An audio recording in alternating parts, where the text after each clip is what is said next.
अजमेर के गंज थाना क्षेत्र में कुछ दिन पूर्व कांग्रेसी नेता पीयूष सुराणा पर शाही फेंकने का एक मामला सामने आया था। इसको लेकर कांग्रेसी नेता के अधिवक्ता वैभव जैन ने न्यायालय में इस्तेगासा दायर किया है। उन्होंने कहा कि भाजपा शहर जिला अध्यक्ष रमेश सोनी के खिलाफ ये इस्तेगासा दायर किया गया है क्योंकि उन्होंने विवादित पोस्ट को अपने सोशल मीडिया हैंडल पर रीपोस्ट किया था और ये भी अपराध की श्रेणी में आता है। अधिवक्ता वैभव जैन ने कहा कि भले ही वो भाजपा के अध्यक्ष या पदाधिकारी हों, लेकिन किसी भी ऐसी रीपोस्ट करना कानूनी अपराध है और उन्होंने इस मामले को लेकर पीयूष सुराणा के जरिए जिला पुलिस कप्तान से लेकर तमाम पुलिस अधिकारियों और कलेक्टर को शिकायत भी दर्ज करवाई थी, लेकिन कोई सुनवाई नहीं हुई, जिसके बाद पीयूष सुराणा की ओर से न्यायालय में एक याचिका दायर की गई है और इस्तेगासे के जरिए मांग की गई है कि जिस तरह से ये रीपोस्ट की गई वह कानून की श्रेणी में आता है और न्यायालय के द्वारा संज्ञान लेकर कानूनी कार्रवाई की जाए। वहीं इस मामले में अब मंगलवार को सुनवाई के न्यायालय ने आदेश दिए हैं।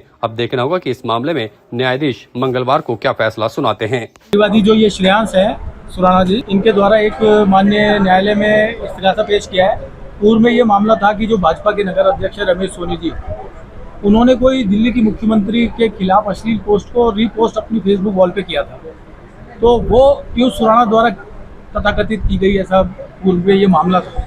उस पोस्ट को उन्होंने रीपोस्ट किया और रीपोस्ट के का भी अपराध बनता है। अगर किसी भी अश्लील पोस्ट को वापस से शेयर करो, प्रचारित करो तो अपराध बनता है। इसका मामला काफ़ी वो हुआ था। इन्होंने एसपी साहब को थाने में और पुलिस को रिपोर्ट भी दी थी। पुलिस द्वारा इसमें सिर्फ मात्र एक सिंपल परिवार दर्ज कर लिया, उसका नंबर दे दिया, लेकिन उसमें मुकदमा एफआईआर दर्ज नहीं की, ना कोई उनसे पूछताछ करी, जाँच करी, ना उनके डिवाइस जब्त किए। तो फिर इनके पास और कोई रास्ता नहीं बच गया, तो हमने न्यायालय में ये शरण लिए। एसीएम 2 न्यायालय में हमने इस्तेगासा पेश किया इनके द्वारा और 175(3) के तहत धारा बीएनएसएस की धारा है, उसमें हमने ये मांग करी है कि जो रमेश सोनी जी द्वारा ये अपराध किया गया है, उन्होंने एक अखबार में ये अपना वर्जिन भी दिया है, इंटरव्यू भी दिया है कि अगर ये अपराध माना जाता है तो इसे भी देख लिया जाएगा, और उनकी ये पोस्ट आज तक बनी हुई है। तो ये आईटी एक्ट के तहत एक अपराध है और चूंकि न्याय सबके लिए समान है, कानून की नज़र में कोई बड़ा छोटा नहीं है, वो भले रसूखदार हो, चाहे भाजपा सरकार के पदाधिकारी हो, चाहे भाजपा के नगर अध्यक्ष हो, लेकिन कानून सबके लिए बराबर है।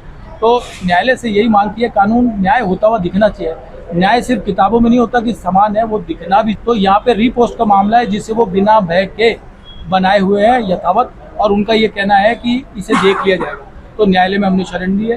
बीएनएस की धारा 79 और आईटी एक्ट की धारा 67 के तहत हमने मामला दर्ज करने की न्यायालय से अपील की है, उनको प्रार्थना की है इनके द्वारा, और उसमें माननीय न्यायालय ने कल की सुनवाई की तारीख निश्चित की है। अब आगे इसमें आदेश हम न्यायालय से कराएंगे। पोस्ट चल रही थी मेरे भाई के द्वारा, अगर कोई पोस्ट उसने करी नहीं करी वो जांच का विषय है, वो पता चल जाएगा, है नहीं है वो बात की बात है।